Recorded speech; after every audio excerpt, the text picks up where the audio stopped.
Windermere Lane was the kind of place people moved to when they were ready to settle down and start fresh. Lined with manicured lawns, blooming flower beds, and identical two-story homes painted in soft pastels, it gave the illusion of perfection. Children played until the streetlights flickered on, and neighbors chatted over fences like something out of an old postcard. It was quiet, orderly, and safe, or at least that's what everyone believed. In the middle of the street stood a cream-colored house with blue shutters and a white porch swing that creaked slightly in the wind. It belonged to Danielle Mercer, a 34-year-old single mother raising 3 young children on her own. To outsiders, Danielle appeared strong and resilient. She worked part-time at a dental clinic and spent her evenings helping her kids with homework or reading them bedtime stories. She baked cookies for school fundraisers, kept her yard tidy, and always smiled politely when someone waved. Most residents admired her. They thought of her as a woman who had weathered a tough divorce with grace and was now doing her best to provide a stable life for her children. Eli, Ava, and Noah were known around the block. Eli was quiet and curious, often seen reading books well above his grade level. Ava was more outgoing, with a contagious laugh and a love for sidewalk chalk. Noah, the youngest, followed his siblings everywhere, dragging his stuffed bear by the arm. The 3 of them were always together, giggling on the lawn or riding their bikes up and down the street. Danielle seemed to be raising them right, and no one ever questioned what went on behind the closed doors of their home. But behind the smiles and polite waves, there were cracks in the picture-perfect facade. Some neighbors had noticed the lights in Danielle's house stayed on well past midnight, even on school nights. Others had heard loud noises, thumps, raised voices, and occasionally crying, but brushed it off as kids being kids.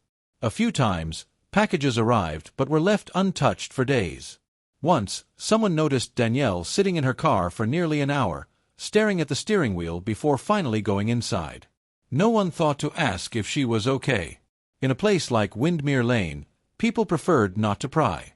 Months earlier, Danielle had ended a turbulent relationship with Jared Fields, a man who had briefly moved in with her. He was never friendly with the neighbors and always seemed on edge. Their relationship had been rocky, marked by heated arguments and sudden disappearances. Eventually, Danielle told people they had broken up for good, and that he was out of her life. She seemed relieved, even cheerful, after the split. Things appeared to be getting back to normal. But then, the strange behavior started. Small, almost invisible at first. A tension in the air that wasn't there before.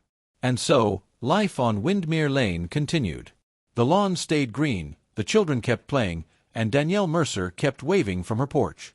But something dark had already taken root in her home. Something the neighbors couldn't see. Something that, soon enough, none of them would be able to ignore.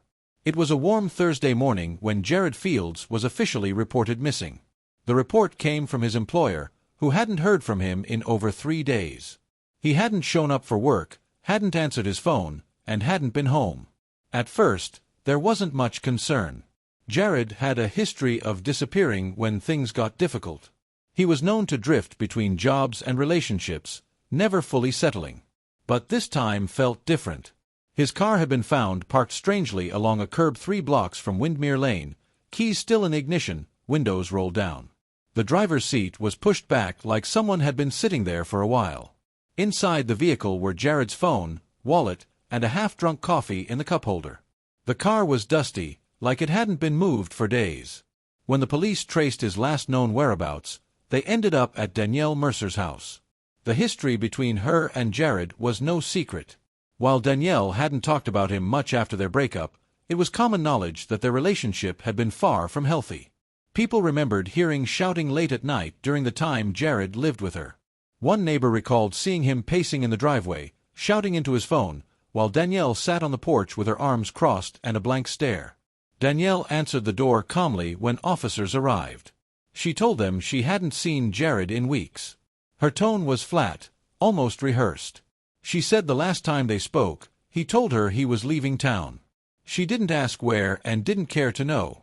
To the officers, she didn't appear distressed or surprised by the news of his disappearance. She simply stated her facts and closed the door. But during a walk through the neighborhood, one officer noticed something odd in Danielle's backyard. Behind the shed was a patch of earth that had clearly been disturbed. The grass was freshly turned, the dirt darker than the soil around it.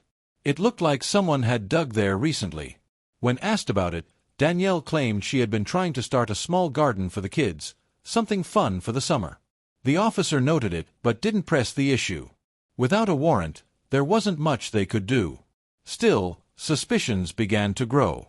The investigation remained quiet, but the attention around Danielle slowly increased. People started watching more closely.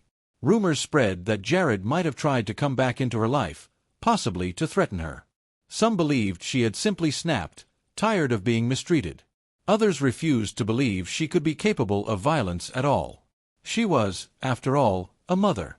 A kind, soft-spoken woman who volunteered at school events and walked her children to the bus stop.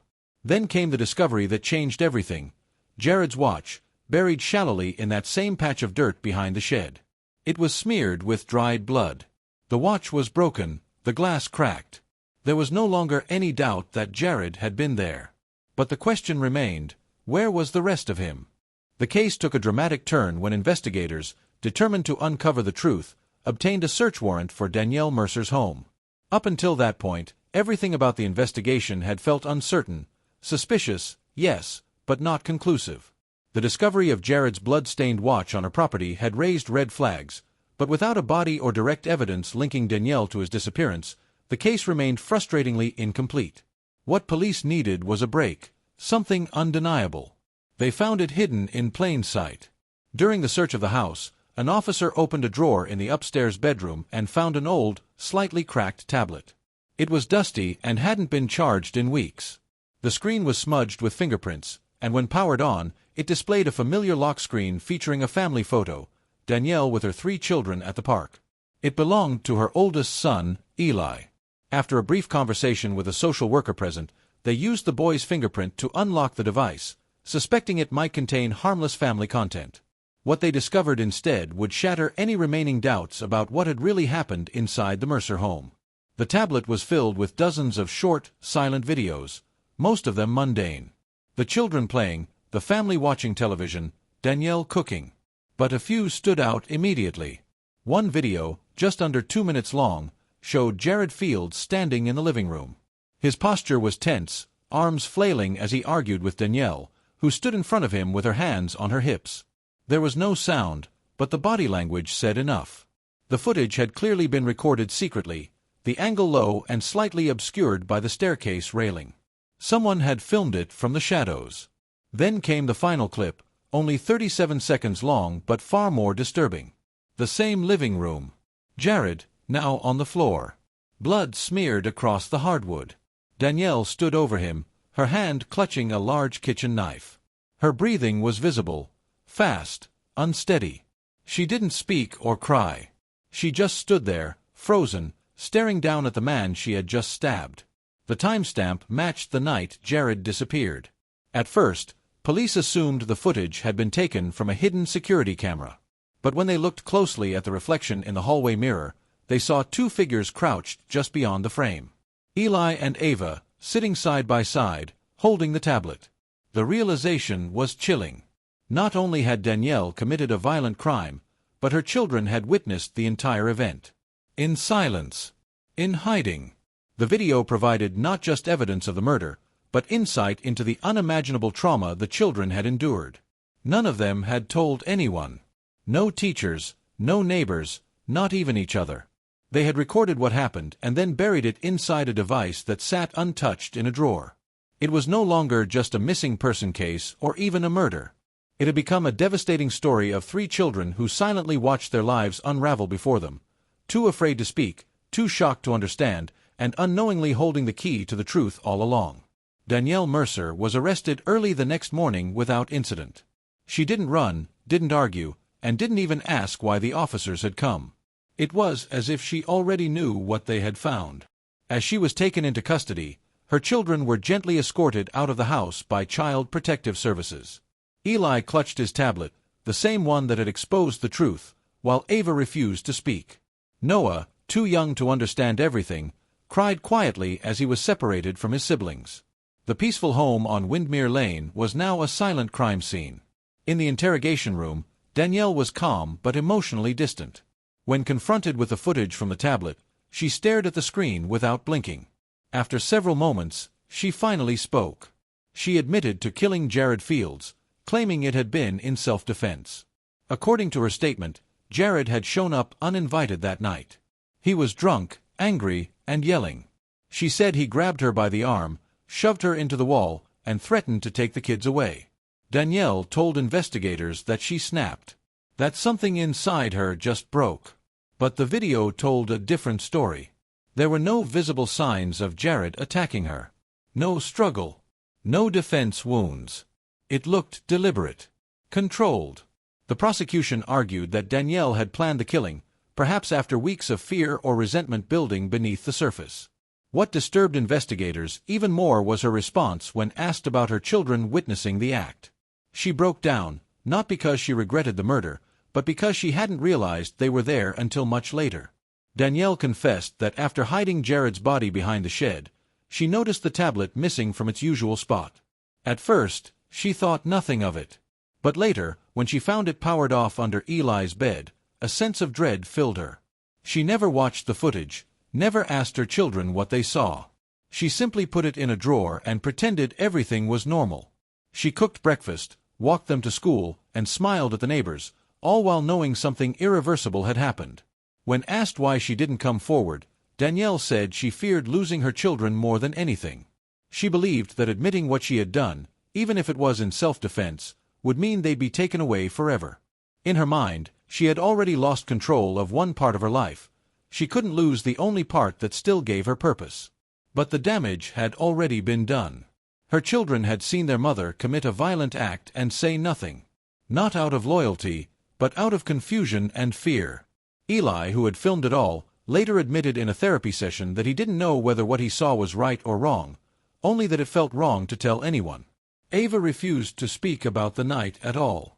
And Noah would wake up screaming from dreams he couldn't describe. Danielle had tried to protect her children from a dangerous man. But in doing so, she became something just as dangerous in their eyes. The consequences of her actions would stretch far beyond the courtroom. Danielle Mercer stood before the court and pled guilty to second-degree murder. Her sentence was swift and severe, 35 years in prison without the possibility of parole. The courtroom was silent as the judge read the decision. There were no outbursts, no apologies, only the sound of papers rustling and the quiet sobbing of a woman who had once been seen as a loving mother. Her fate was sealed, but the impact of her crime was just beginning to ripple outward, affecting lives far beyond the courtroom walls. The children were placed in protective custody immediately following Danielle's arrest. Because of the severity of the trauma and the emotional instability of the situation, the siblings were not placed together. Psychologists recommended they receive separate care to process the events individually. Eli was moved to a therapeutic foster home where he began intensive counseling. His silence lasted for weeks. He refused to eat at the dinner table, avoided eye contact, and spent hours alone with books he no longer seemed interested in reading. Eventually, he began speaking again, but only to his therapist and only in short, guarded sentences. Ava's response was different. Withdrawn and fearful, she clung to her foster mother but flinched at sudden sounds.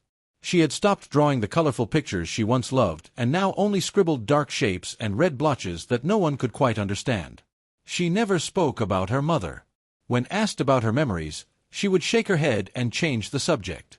Her trauma was buried deep, surfacing only in small, heartbreaking ways. Noah, still just 4 years old, lacked the vocabulary to express what he had witnessed.